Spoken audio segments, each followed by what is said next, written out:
Trainings अब तक हमने बहुत ज़बरदस्त चीज़ें देख ली, जिसमें हमारे क्लाइंट के साथ इंटरेक्शन वाया वीडियो कॉल थी। फिर उसके बाद उन्होंने हमें कुछ चीज़ें दी, कुछ हमने उनको इन्फॉर्मेशन शेयर की, कुछ रिपोर्टिंग हुई, और उसके बाद हम आगे ईमेल्स के ऊपर, जिस पे हमारी एक फ्रीक्वेंट कम्युनिकेशन उनके साथ शुरू हो गई है, फॉलोअप्स हो रहे हैं। और उसके बाद हमने कैलेंडर भी यूज़ किया और उसमें हमने रिमाइंडर्स लगाना शुरू किए ताकि कोई चीज़ मिस ना हो जाए। फिर उसके बाद हमने एक बहुत ही ज़बरदस्त फीचर देखा रूल्स का, जिससे हम ईमेल क्लाइंट वाइज या प्रोजेक्ट वाइज अलाइन कर सकते हैं, अपनी आसानी के लिए फोल्डर्स में डाल सकते हैं डायरेक्टली, जिसका हमें बहुत ज़्यादा फ़ायदा हमने देख लिया हुआ है। अब हम बात करेंगे क्विक रिस्पॉन्सेज की। जैसे कि आप लोग ऑलरेडी क्लाइंट्स आप लोगों के पास मौजूद हैं, क्लाइंट आपको कहते हैं कि मुझे ये चीज़ डिलीवर करनी है। अब आपको फ़ौरन पता चल जाता है अपने प्रोजेक्ट मैनेजमेंट स्किल्स के मुताबिक, हाँ ये चीज़ आप डिलीवर ज़रूर कर देंगे, लेकिन उसमें 1 या 2 या 3 दिन या कुछ टाइम ज़रूर लगेगा। अब इसमें आप ये नहीं करते कि आप वेट करवाते हैं क्लाइंट को, तीसरे दिन जाके आपने रिप्लाई कर दिया कि जी ये लें आपका काम। आपको यहाँ पे चाहिए होते हैं क्विक रिस्पॉन्सेज, जहाँ पे आप क्लाइंट को तसल्ली देते हैं कि जी बिल्कुल आपका काम हो जाएगा, but after this certain time. तो इसके लिए हम करते हैं यूज़ क्विक रिस्पॉन्सेज। आइए देखते हैं क्विक रिस्पॉन्सेज का आइडिया कि वो कैसे काम करते हैं। Well trainings, let's start with Microsoft Edge. Email हमारा ऑलरेडी साइंड इन है, और अगर आप नोट करें कि ये जो मैंने एक ईमेल की थी, इसके नीचे कुछ 3 मैसेजेस लिखे आ रहे हैं जिनको मैं क्लिक कर सकता हूँ। ये क्या है? आजकल जितने भी मॉडर्न ईमेल क्लाइंट्स हैं वो आपको शॉर्ट या क्विक रिप्लाइज ऑलरेडी नीचे लिख के देते हैं, चाहे जीमेल हो, अगर आप नोट करें तो आपको ये ज़रूर नज़र आएंगे, या आउटलुक हो जैसे मेरे सामने है। और ये जो कंटेंट होता है ये डायनामिक होता है, ये आपकी ईमेल की कंटेंट जो आपको रिसीव हुई होती है उसके मुताबिक एडजस्टेड होते हैं। तो ये 3 फिक्स नहीं है, कुछ भी हो सकता है यहाँ पे, क्योंकि इस ईमेल के अंदर पूछा है can you please share what is the meeting time for tomorrow. अब इसके अंदर पूछा गया है कि मीटिंग का कल क्या क्या टाइम है। तो अब पहला रिप्लाई है here is the schedule, yes I will, ये टोटली इररेलेवेंट है। और उसके बाद है हियर इज़ द इंफॉर्मेशन। अब पहला और तीसरा जो है मुझे समझ आ रही है कि ये 2 जो हैं रिप्लाई मैं कर सकता हूँ। अब मैं करता हूँ, क्योंकि स्केड्यूल है तो मैंने ज़्यादा प्रिसाइज हो गया। हियर इज़ द स्केड्यूल पे मैंने क्लिक किया, और जब मैंने क्लिक किया तो आपने नोटिस किया कि बॉडी के अंदर वो ऑलरेडी आ गया है। और अब मैं चाहूँ तो मेल सेंड कर सकता हूँ, लेकिन मैं करूँगा नहीं फ़िलहाल। इसको मैं थोड़ा सा एथिकल बना देता हूँ। एथिकल कैसे? जैसे कि आपको पता है हाय, और यहाँ पे मैं या क्लाइंट नेम लिख देता हूँ। इससे ये होगा थोड़ी सी पर्सनलाइजेशन आ जाएगी, उसको फील होगा कि अच्छी ईमेल का रिस्पॉन्स आया। Here is the schedule 10 AM और टुमारो। और अगर मैं चाहूँ तो मज़ीद इसमें डिटेल भी मीटिंग के हवाले से मेंशन कर सकता हूँ। और उसके बाद यहाँ पे अगर आप नोटिस करेंगे तो ईमेल कुछ खाली है, और यहाँ पे अगर देखें तो यहाँ पे बेस्ट रिगार्ड्स उमर अहमद लिखा हुआ है। इसकी क्या वजह है? यहाँ पे मिसिंग है सिग्नेचर्स। सिग्नेचर्स एक बहुत अहम रोल अदा करते हैं आपकी ईमेल्स में। जब आप न्यू ईमेल करते हैं तो आपके सिग्नेचर के अंदर वो चीज़ें मेंशन होनी चाहिए कि जिससे पता चले क्लाइंट को या जिनको भी आप सेंड करें कि आप हैं कौन। इसका बड़ा ही सिंपल सा तरीका है। दोबारा हम जाएंगे सेटिंग्स में, उसके बाद हम आप क्लिक करेंगे अकाउंट्स के ऊपर।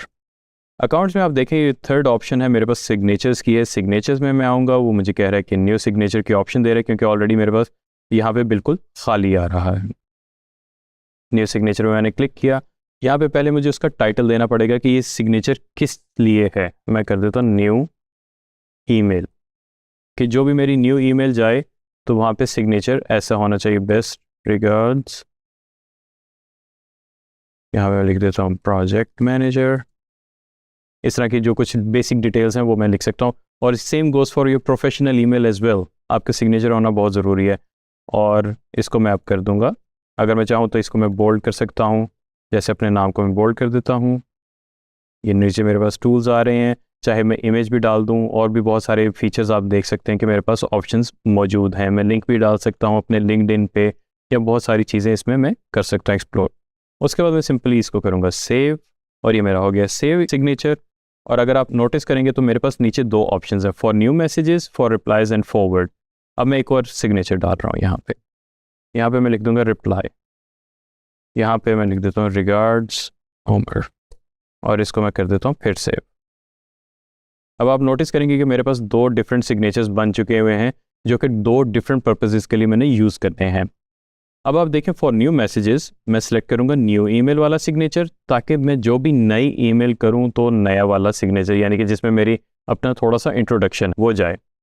और जब मैं रिप्लाई करूँ किसी भी आई हुई ईमेल का, तो मेरा रिप्लाई वाला सिग्नेचर जाए जो कि सिंपली मेरा नाम लिखा हुआ है। तो मेक श्योर करें कि आपके एटलीस्ट 2 सिग्नेचर्स हों, जो कि आप ऑन एंड ऑफ यूज़ कर सकें मुख्तलिफ पर्पज़ के लिए। और इसको आप कर दें सेव, और ये सेव हो गया। और इसके बाद मैं इसको करता हूँ क्लोज़। अब ये इसको मैं ईमेल को डिस्कार्ड करूँ क्योंकि ये ईमेल ऑलरेडी ओपन थी, इसमें उसने एडिट नहीं किया। अब मैं इसको डिस्कार्ड करके दोबारा से इसमें ईमेल को हम करते हैं कैजुअल।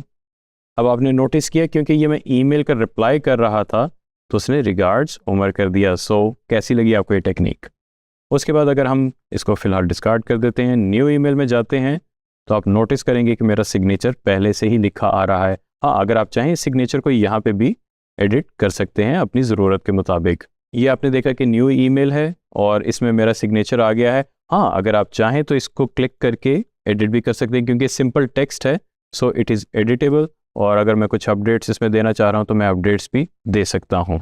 सो ट्रेनिज, आज हमने देखा कि क्विक रिस्पॉन्सेज को हम किस तरह यूज़ कर सकते हैं अपना टाइम सेव करने के लिए, और इनका हमें बहुत ज़्यादा फ़ायदा होता है। तो यूज़ किया करें, आपका बहुत ज़्यादा टाइम सेव होगा। इसके अलावा मेक श्योर करें कि जो भी आपके क्विक रिस्पॉन्सेज हों, क्योंकि वो सिर्फ एक छोटा सा सेंटेंस लिखा होता है जिसके ऊपर या एंड में कुछ नहीं होता, तो मेक श्योर करें हाय और क्लाइंट को एंगेज करें। इस तरह की ज़रूर टेक्निक्स यूज़ करें, इसका हमें बहुत ज़्यादा फ़ायदा होता है। और सेकेंडली, सिग्नेचर्स अभी डालिए, ज़रूर डालें क्योंकि बहुत ज़्यादा इंपॉर्टेंट होते हैं। क्योंकि जब आपकी नई ईमेल जा रही है तो पता चलना चाहिए कि किसकी तरफ से ईमेल आई है, और जब आपके रिस्पॉन्स आए, जब आपने रिप्लाई करना हो, तो ये भी पता होना चाहिए कि किसकी तरफ से रिप्लाई गया। क्योंकि ईमेल के अंदर अगर सिग्नेचर्स ना हो तो आपको चेन ईमेल के अंदर, यानी कि काफ़ी सारी जब ईमेल्स आ जाती हैं तो आइडेंटिफाई नहीं होता कि ये ईमेल आई कहाँ से है और गई कहाँ से। ऑब्वियसली आप देख सकते हैं कि ईमेल किसका है, लेकिन जब बहुत ज़्यादा ईमेल एड्रेसेस लिखे होते हैं तो चीज़ें मुश्किल हो जाती हैं। तो मेक श्योर करें अभी सिग्नेचर डालें और बहुत ज़्यादा फ़ायदा इसका हासिल करें। Thank you very much.